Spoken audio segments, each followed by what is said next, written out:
Assalamualaikum warahmatullahi wabarakatuh. Perkenalkan, nama saya Nadia Safira Huyono dan hari ini saya akan memaparkan hasil analisis artefak desain, yaitu sampul album milik Coldplay yang berjudul Viva La Vida, yang kita akan mulai dari unsur dan prinsip seninya, lalu menganalisis aspek historiografisnya dengan menjawab pertanyaan 5W1H. Nah, tentunya kebanyakan pertanyaan orang-orang mengenai penggunaan lukisan lama sebagai sampul album ini bukan hanya mengenai maknanya, tetapi juga apakah penggunaan tersebut boleh dilakukan atau apakah penggunaan itu legal. Nah, desain sampul album Coldplay yang menggunakan lukisan Liberty Leading the People ini legal ya untuk digunakan, karena secara hukum masa berlakunya copyright itu adalah selama masa hidup si seniman itu sendiri ditambah 70 tahun. Yang di sini Eugene Delacroix, seniman dari karya lukisan itu, telah meninggal pada tahun 1863, sehingga karyanya telah menjadi bebas dimodifikasi sejak tahun 1933.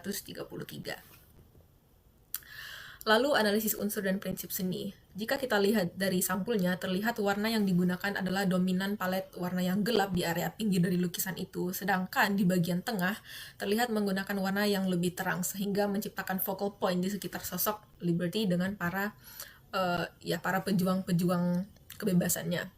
Lalu teks utama Viva La Vida ini menggunakan warna putih yang mencolok dipadukan dengan adanya efek percikan cat di area tepi sampul album, sehingga menciptakan kontras yang kuat terhadap latar belakang yang menggunakan nuansa warna gelap. Sehingga tentunya menarik perhatian penonton. Lalu sampul album ini terlihat adanya tekstur kanvas karena tentunya latarnya menggunakan lukisan lama. Oke, fokus utama dari sampul album itu sendiri adalah tidak hanya latarnya, tetapi juga teksnya sendiri, yaitu Viva La Vida. Teksnya ini menjadi elemen dominan pada sampul album karena penggunaan warna putih yang cerah serta penempatan strategisnya yang berada tepat di tengah album itu sendiri, sehingga itu langsung menarik perhatian penonton. Oke, kita lanjut dengan analisis aspek historiografis dari sampul album ini. Yang pertama, tentunya peristiwa apa atau budaya apa yang menginspirasikan peristiwa sejarah pada sampul ini. Yang pertama adalah lukisan milik Eugene Delacroix, Liberty Leading the People, yang merupakan penggambaran peristiwa Revolusi Juli. Nah, Revolusi Juli ini sendiri adalah pemberontakan singkat di Perancis pada tahun 1830 yang menggulingkan Raja Charles X dan mendirikan monarki konstitusional yang lebih liberal di bawah sepupunya Louis Philippe.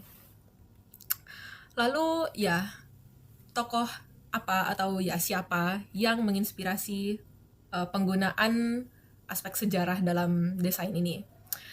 Nah, selain yang sudah saya jelaskan tadi, yaitu karya Eugene Delacroix itu sendiri, Coldplay melihat lukisan tersebut sebagai inspirasi yang dapat dikaitkan dengan lagu-lagunya yang menggambarkan tema-tema kekuasaan dan semangat menjalani hidup meskipun di tengah kekacauan. Namun, tidak hanya lukisan karya Eugene tadi, tetapi nama dari album itu sendiri, yaitu Viva La Vida, adalah pengaruh dari seniman Meksiko Frida Kahlo dengan karyanya yang berjudul Viva La Vida.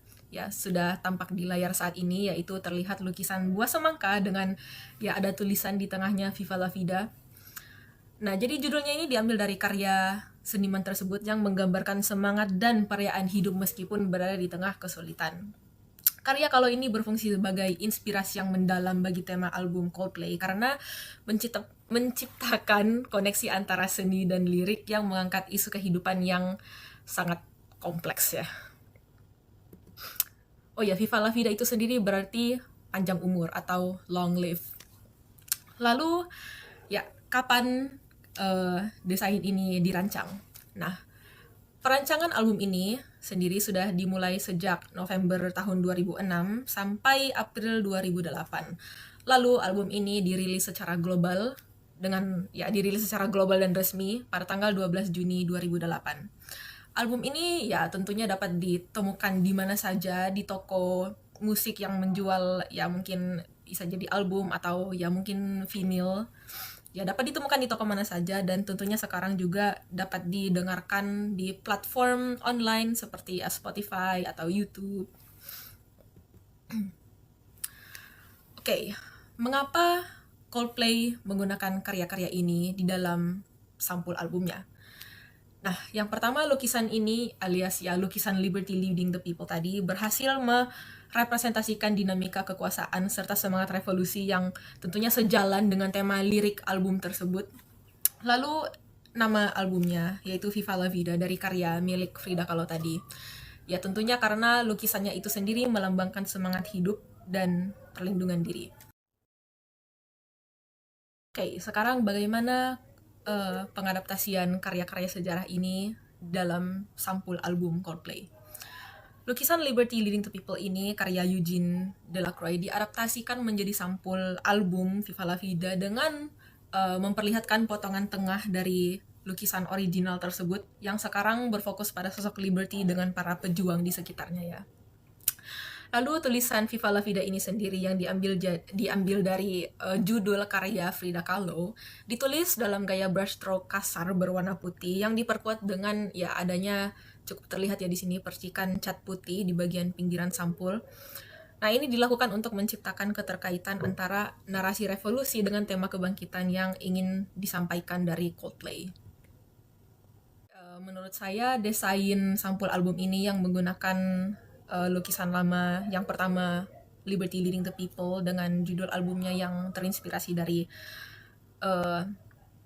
karya lukisan Frida Kahlo Viva la Vida ini bisa dikatakan masih ya relevan dalam desain modern karena ciri khas dari sampul album ini adalah menggabungkan estetika seni klasik untuk menyampaikan pesan yang kuat dan makna yang mendalam yang berasal dari tema utama dan lagu-lagu dari album ini. Dan di dalam konteks desain modern, sampul album ini berfungsi menjadi ya identitas visual dari album Coldplay ini yang dapat tentunya membedakan album ini dengan album yang lain. Ya dengan kata lain, it is what makes the album special. Dan ya, itu saja dari analisis artefak desain saya yang telah membahas unsur dan prinsip seni dan aspek historiografis dari desain sampul album ini. Terima kasih. Wassalamualaikum warahmatullahi wabarakatuh.